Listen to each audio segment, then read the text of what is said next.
అనుకున్నది సాధించేనా అవరోధాలెన్నున్నా అవలీలగా దాటేస్తున్నా wonders of women wonders of women wonders of women ఏ రంగంలోనైనా ఎదురంటూ లేని సేనా వండర్స్ ఆఫ్ విమెన్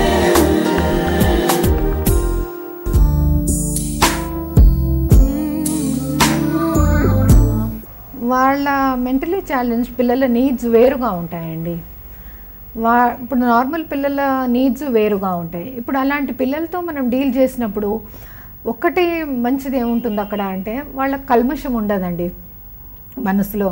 ఎందుకంటే అసలు వాళ్లకు చుట్టూ వాతావరణంలో అసలు ఏం జరుగుతుంది అనేది తెలియకుండా ఉంటారు అలాంటి పిల్లలు.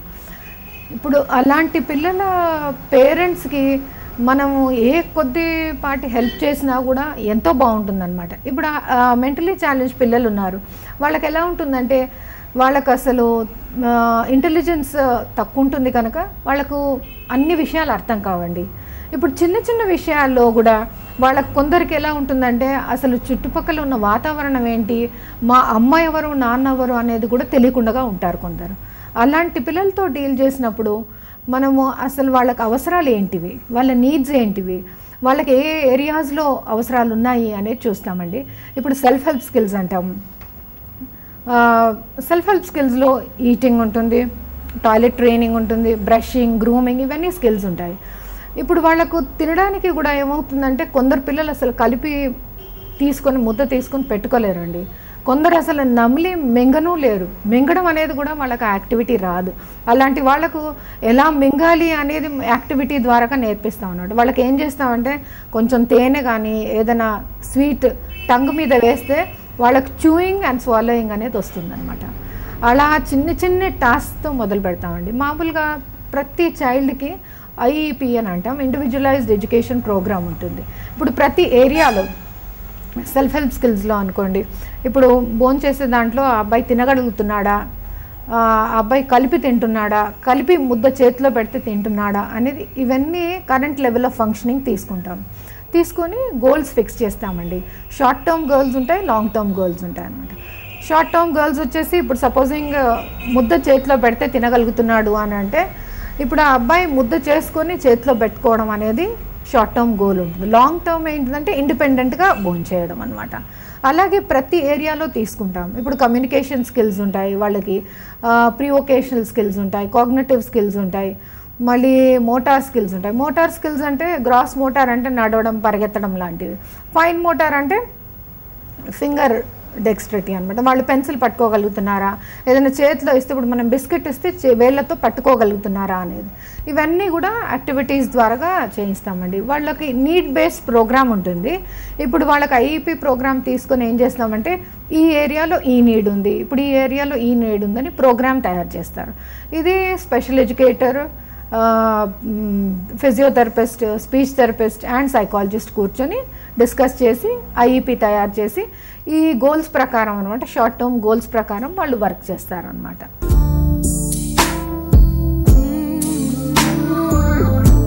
Psychology is also changing times అండి. ముందు ఎలా ఉండేదంటే సొసైటీలో కిడ్స్ వేరుగా ఉండేవాళ్ళు because of the family system.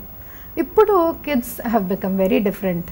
వాళ్ళకి ఎక్స్పెక్టేషన్స్ ఎక్కువ ఉంటాయండి పేరెంట్స్తో కానీ, స్కూల్ దగ్గర నుండి కానీ, ఫ్రెండ్స్ దగ్గర నుండి కానీ.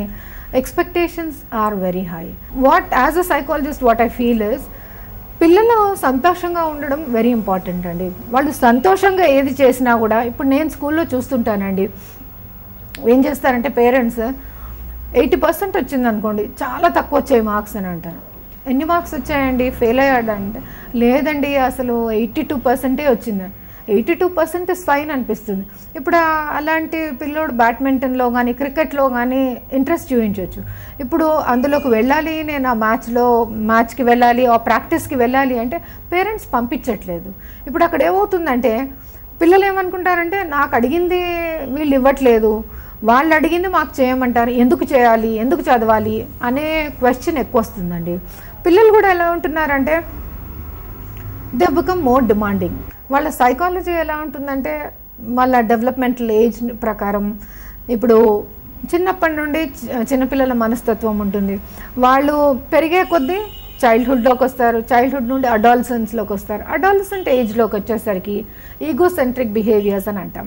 ఎమోషనల్ డెవలప్మెంట్ అనేది వాళ్ళకి స్మూత్గా జరగాలి. వాళ్ళకి ఎమోషనల్ డెవలప్మెంట్ స్మూత్గా జరిగినప్పుడు ఏమవుతుందంటే స్ట్రెస్ అనేది ఎక్కువైపోతుంది పిల్లల్లో. ఆ స్ట్రెస్ని ఎలా డీల్ చేయాలి, ఎలా కోపప్ చేయాలి అనేది అర్థం కావట్లేదు. అలాంటప్పుడు కౌన్సిలర్స్ ఉంటే వాళ్ళు ఎంతో హెల్ప్ చేయగలుగుతారు అన్నమాట.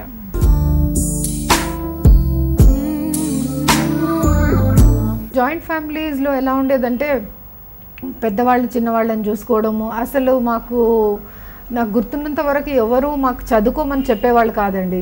అన్నీ సిస్టమేటిక్గా జరిగిపోయాయి అనమాట. మేము ఏదైనా మా గ్రాండ్ పేరెంట్స్ ఉండేవాళ్ళు, వాళ్ళు చెప్పేవాళ్ళు అనమాట, అసలు 7:30కి పడుకోవాలి అంటే 7:30కి పడుకునేవాళ్ళం. ఇప్పుడు ఎంత ఆశ్చర్యంగా ఉంటుందంటే 7:30కి అసలు డిన్నర్ కూడా చేయము. ఆ రోజుల్లో అయితే అలా ఉండేదనమాట. జాయింట్ ఫ్యామిలీస్లో ఒకటి నాకు ఏం నచ్చేదంటే వాళ్ళ సోషల్ ఎన్వైరన్మెంట్ చాలా బాగుంటుందండి. పిల్లలు ఎన్నో నేర్చుకుంటారు. ఇప్పుడు వచ్చేసి ఏమవుతుందంటే పిల్లలు ఒక్కరు లేకపోతే ఇద్దరు ఉండడం వలన వాళ్ళ ఎక్స్పెక్టేషన్స్ ఎక్కువ అవుతున్నాయండి. పేరెంట్స్ కూడా వాళ్ళ మీద చాలా ఫోకస్ చేస్తున్నారు. ప్రతి కదలిక గురించి పేరెంట్స్ బాధడ్ అనమాట. ప్రతి చిన్న విషయంలో కూడా వాళ్ళు ప్రతి దాని గురించి ఆలోచిస్తుంటారు పేరెంట్స్. ఓ మా పాపకి ఇలా ఉంది, మా బాబుకి ఇలా ఉంది, ఇది ఇలా చేయాలి. ఆ రోజుల్లో అలా ఉండేది కాదు. పేరెంట్స్కి రెస్పాన్సిబిలిటీస్ ఎక్కువ ఉండేవి. వాళ్ళ అత్తగారిని మామగారిని చూసుకోవడం కానీ, పిల్లల రెస్పాన్సిబిలిటీస్ ఉండేవి. వేరే ఇంట్లో వాళ్ళ ఆడపడుచులు ఉంటే పెళ్ళిళ్ళు చేయడం అలాంటివి. ఈ రోజుల్లో న్యూక్లియర్ ఫ్యామిలీస్ అయిపోయి పిల్లలు కూడా కొంచెం డిమాండింగ్గా అవుతున్నారు. ఎందుకంటే పేరెంట్స్ అంత అటెన్షన్ ఇస్తున్నారు. అటెన్షన్ ఇవ్వడం మూలాన ఏమవుతుందంటే వాళ్ళకి ఆ అటెన్షన్ అలవాటు అయిపోయి ఎక్కడైనా కొద్దిగా అటెన్షన్ తగ్గినప్పుడు పిల్లలు అటెన్షన్ సీకింగ్ బిహేవియర్స్ నేర్చుకుంటున్నారండి. ఈ అటెన్షన్ సీకింగ్ బిహేవియర్స్ అనేవి కూడా ఒక type of psychological behaviour problem అన్నమాట.